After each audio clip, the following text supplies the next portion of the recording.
Hello, everyone, and welcome to the virtual Lunch and Learn series. My name is Sierra Endicott, and I'm the Supportive Care Services Coordinator here at Ironwood. Our Supportive Care Services Department has created this series to help promote healthy lifestyle habits and help you to become actively involved in your journey to wellness. Today, Jessica Wells, our social worker with Ironwood Cancer and Research Centers, is here to present on financial assistance during treatment. Let's all welcome Jessica. Thank you, Sierra. Good morning, everyone, and thank you for joining us.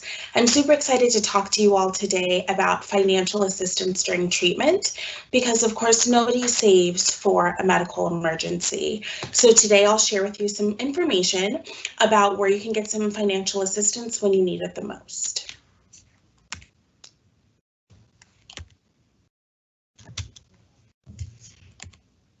So there's a few different types of financial assistance. The first one is assistance that's offered directly through the drug manufacturer.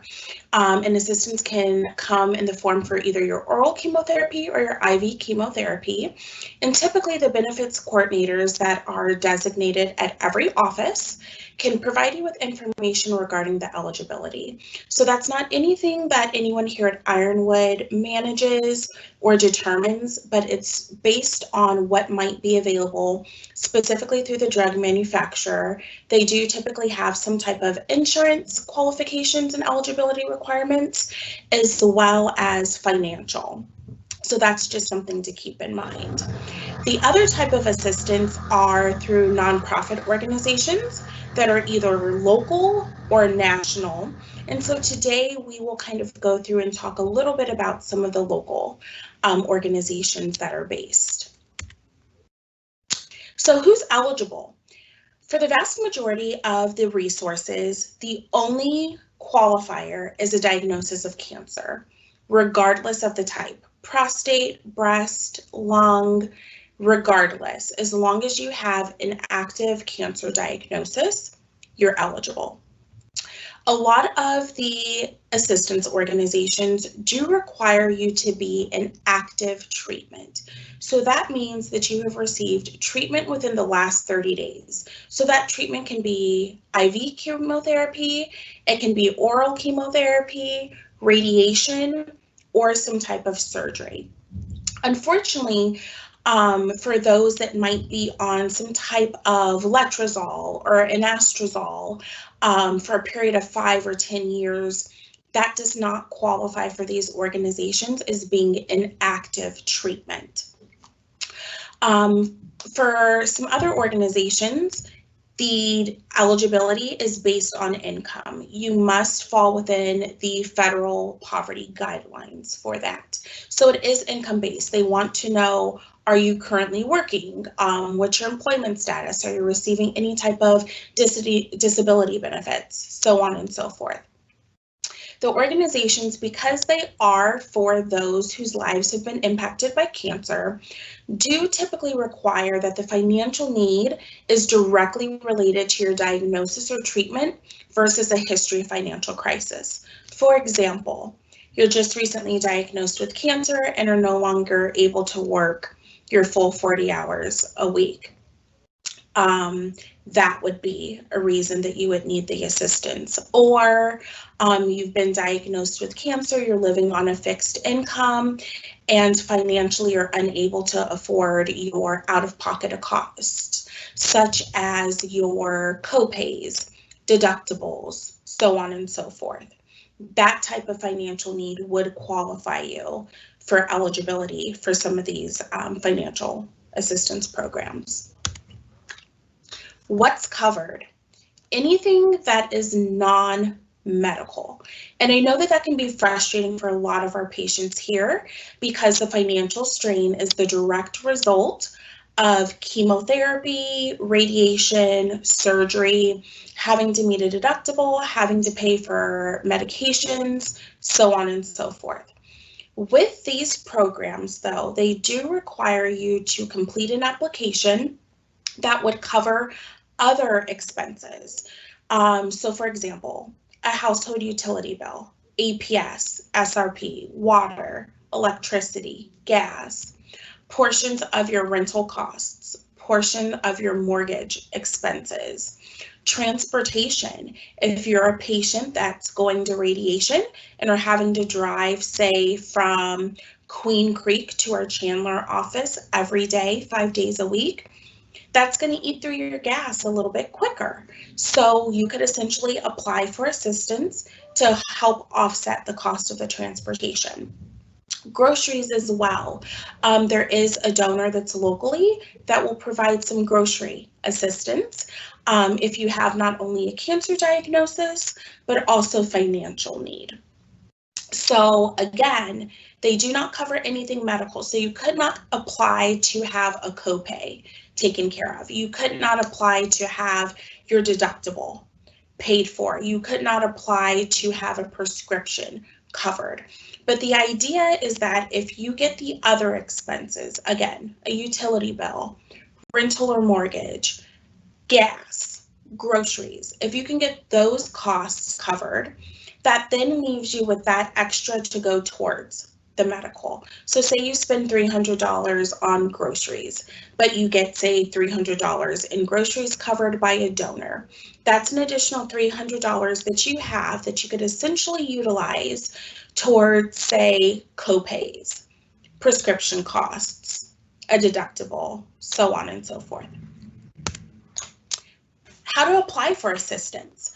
The applications can be obtained directly through the organization, or you can reach out to myself or my colleague Nicole McAllister, and we can both provide you with that information. All of the organizations do require that the applications are completed in totality and then submitted by a certain deadline. For example, there's Arizona Assistance in Healthcare. They require that all applications are submitted by the first Friday of every month. The same is true for the Full of Hope Foundation, which is another local organization. The Women's Cancer Fund, they are a more national organization that helps women whose lives have been impacted by cancer. Their applications are only accepted between the 1st and the 15th of every month. Each of the applications will let you know when they're due. If you miss the application deadline, no problem. It typically will roll over for the next month. So for example, if you wanted to apply for Arizona Assistance in Healthcare today, we've already missed the deadline for September because it's past the first Friday of the month. So if we were to submit an application today, it would be considered for the month of October for any type of financial assistance. All applications must also include your physician's signature. So your doctors have to sign confirming and verifying that you are under active treatment. Again, active being you have received chemotherapy, whether it's IV or oral, radiation, or some type of surgical intervention within the last 30 days.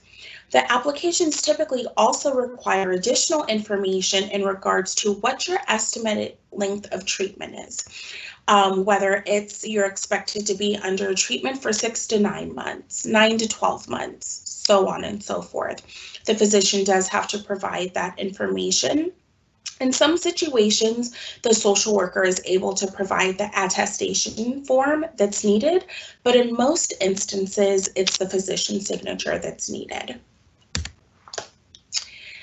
So some key points to remember.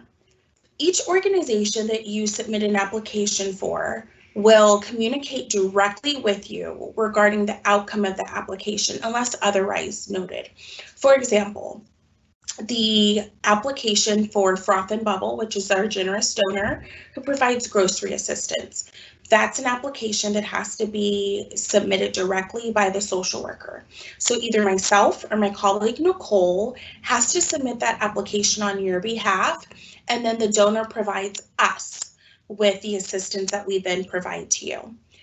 For other organizations such as Arizona Assistance in Healthcare, Full of Hope Foundation, etc., they communicate directly to you either by email or by mail to let you know whether you've been approved for the assistance or whether you've been denied. So based on their time frame, they typically meet once a month to review applications and then do notifications to all applicants of what the outcome is. One of the biggest things to remember is these assistance programs are not for emergency situations. So for example, if you're in a situation where maybe you get a 5-day notice, let's say to vacate your rental property, applying for one of these organizations is not going to be the most feasible option for you, simply because the applications are again reviewed only on a monthly basis. So if you're in a situation where you have a more emergent need, again, a 5-day notice, a disconnect notice from say SRP, water, APS, something like that, reach out to myself or again, my colleague Nicole, and we can provide you with information of community-based resources that are strictly for the purpose of providing emergent financial assistance. Those would be better suited than some of the than any of the nonprofit organizations rather that would provide assistance based off you having a qualifying cancer diagnosis. Another key thing to remember, assistance is not guaranteed. I know it can be very frustrating when you complete an application, provide a lot of detailed information, and then receive notification that you were not selected. I understand that that can be very frustrating. So I typically recommend for patients to have some type of backup plan for how they might be able to cover other expenses if they're not approved for assistance that particular month. For Arizona Assistance in Healthcare, they do allow patients to apply on a monthly basis. So if you get denied one month, so say you apply for the month of October, you don't receive assistance. You can apply for the month of November. Say you apply in November, you get approved for assistance. Great. December rolls around and you have another need. Even though you received assistance in November, you can reapply for December and possibly be awarded assistance again. So that is one of the great things about Arizona Assistance in Healthcare is they do have that option. For a lot of other organizations, it is a one-time basis. For example, so if you're awarded grocery assistance through Froth and Bubble, that is a one-time assistance rather than a ongoing type of thing, and you're not able to reapply for the assistance in the future. Again, you've heard me mention my colleague Nicole. She covers our Northwest Valley. So that is going to be Scottsdale, Phoenix, Glendale, Avondale, and Sun City. Her number is listed as you can see. I cover all of our East Valley offices. So that's going to be Chandler, Chandler 2, Mesa Arbor, Dobson, and Gilbert. Nicole and I are here and we're more than happy to assist you with whatever your financial needs may be. Please reach out to us if you have any questions that we can answer or address. We're more than happy to print an application and leave it for you to pick up at the front desk of one of your appointments. If you require greater assistance in regards to completing the applications, let us know. We can try to assist you in that regard, but just know that you're not alone. We're here to help however we can, and we're just a phone call away. Thank you. I guess I'll turn it back over to Sierra.